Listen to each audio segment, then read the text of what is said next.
Hey guys, today's contemporary architect monograph is on Stephen Holl. Stephen Holl is an award-winning architect and avid watercolorist. His work is mostly noted for the stunning use of light and highly conceptual process studies and drivers to forward the idea of his projects. Holl was born in December of 1947 in Washington and graduated from Washington State University in 1970.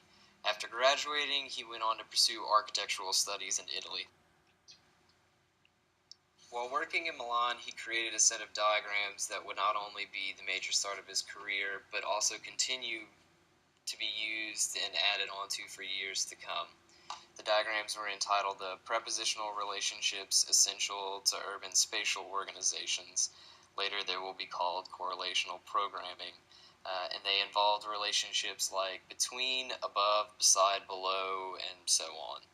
Holl felt that these relationships were fundamental in the design process, but were not being used by traditional urbanists at the time. Holl explains that the diagrams are used to question, compare, and contemplate diverse combinations without absolute claims. Taking this foundation diagram, he returns to the United States in 1976 and opens Stephen Holl Architects in New York City. In 1984, on a train to Canada, a philosophy student introduced Holl to Merleau-Ponty, a French existential and phenomenological philosopher. Holl was instantly enthralled with Merleau-Ponty's writings and began to search for all of his works. Since phenomenology is the study of the structures of conscious from the first-person perspective, of course it would be an active interest for a conceptualist architect like Holl. Holl began to use some of Merleau-Ponty's terms as forerunners for the advancement of his architectural concepts of space and architectural theory. Both Holl's conceptual drivers and Merleau-Ponty's writings play a pivotal role throughout Holl's early and late works.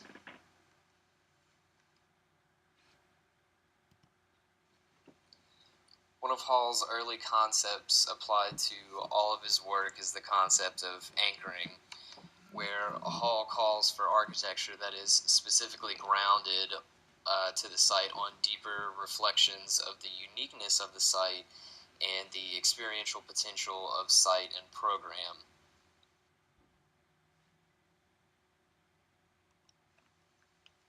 Another concept that is noted early on in his work is that of intertwining. This concept is borrowed from Merleau-Ponty and is based off of the Greek letter, I'm going to say X, I don't know how to pronounce it, which Merleau-Ponty metaphorically talks about our flesh being a primordial element that constitutes both us and our world, a primary element which enables us in spite of its inherent opaqueness, given that it cannot be objectified or reduced to a natural body outside history, to understand the meaning of humanity. Holl introduced this concept to his work both in terms of structure and space, but also through the human body occupying space where the body becomes a living spatial measure. A noted project is the Metz House, built in 1980, that is a U-shaped residency that was built for an artistic couple, which was anchored in a heavily wooded site on Staten Island.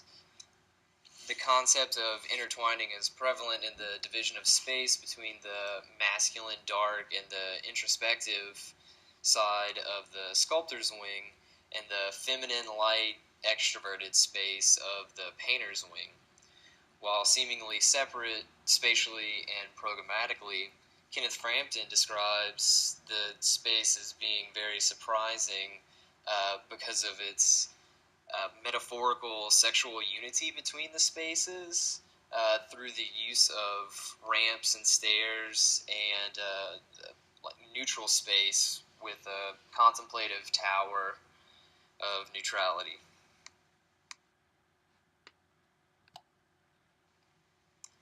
The Cohen apartment, considered to be A pivotal project for Holl by Frampton is another example of volumes that are intertwining with each other. Holl cuts the space in two by means of a horizontal line through the space. This horizontal plane expands the space laterally, while Holl also creates an illusionary vertical depth of volume by the coloring of the ceiling. Frampton describes the ceiling and structural members to seem like cubistic clouds. Perhaps one of the most well-known private residential projects by Holl is the Stretto House, which was constructed between 1989 and 91. The Stretto House is anchored to a site that is adjacent to 3 ponds with concrete dams. The house projects the uniqueness of the site by means of concrete block spatial dams and metal-framed aqueous dams. These conceptual dams reflect not only the site conditions but begin to show virtual overlapping of space within the house. Holl studied Bela Bartok's music for strings, percussion, and cellists as a means of composition of the flow of spaces throughout the house. The Stretto House is divided between heavy orthogonal masonry, which is part of the Texas vernacular, that represents percussion instruments, and light curvilinear metal that represents light string instruments. This dynamic flow between the spaces are the intertwining of both interior and exterior. These two major concepts of intertwining and anchoring will remain throughout the career of Holl. Upon the maturation of Holl's work, another concept comes into play that is again a term that Merleau-Ponty coined. As Merleau-Ponty states, environments include patterns or lives of force, and if we can read them, meaning. Holl saw this as the potential to activate a more lively correlational program where occupants can move through layered space and the structure can be tethered to the site by means of not only openings that include the horizon but also the use of the horizon as a merger of interior and exterior space.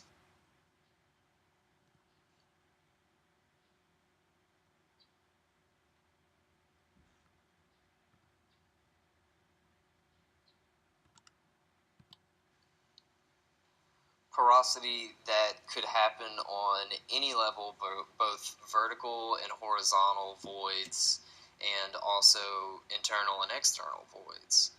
Porosity seems to be an evolution of his original concepts of anchoring and intertwining while adding a new dimension to these previously tested concepts. While Holl has always advocated the use of natural light throughout his career, it seems to pick up and take new shape as porosity comes into play with his later projects.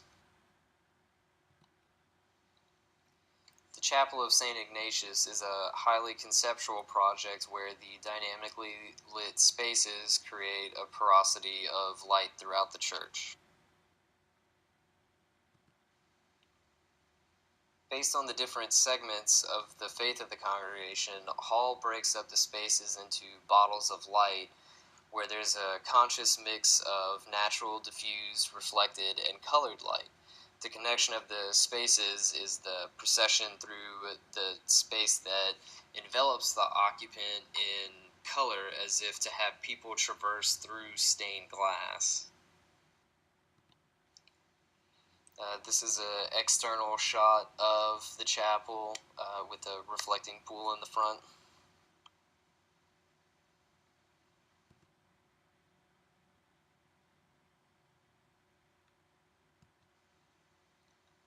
The addition to the Nelson Atkins Museum of Art is an example of urban porosity in which Holl gives the museum an open relationship to the city and a fusion of architecture and landscape.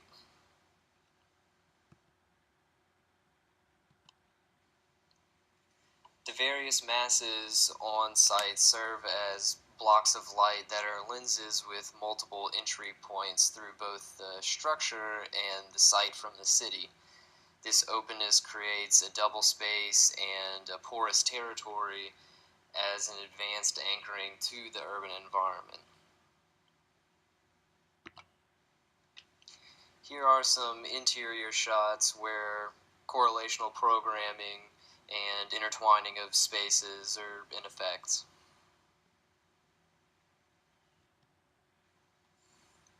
Possibly the most ambitious and advanced work of Holl is the slice porosity block in China. This complex is the culmination of all of Holl's concepts, with light play, correlational programming, anchoring, intertwining, and they're all under the umbrella of porosity. Holl creates a micro-urban space within the city with 6 entries into the site.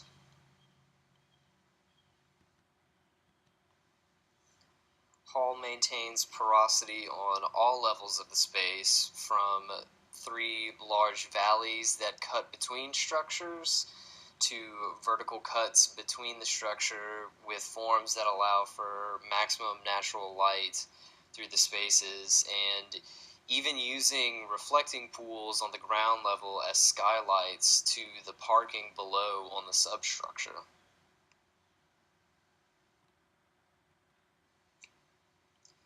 This is the micro-urban space that's created in the slice porosity block.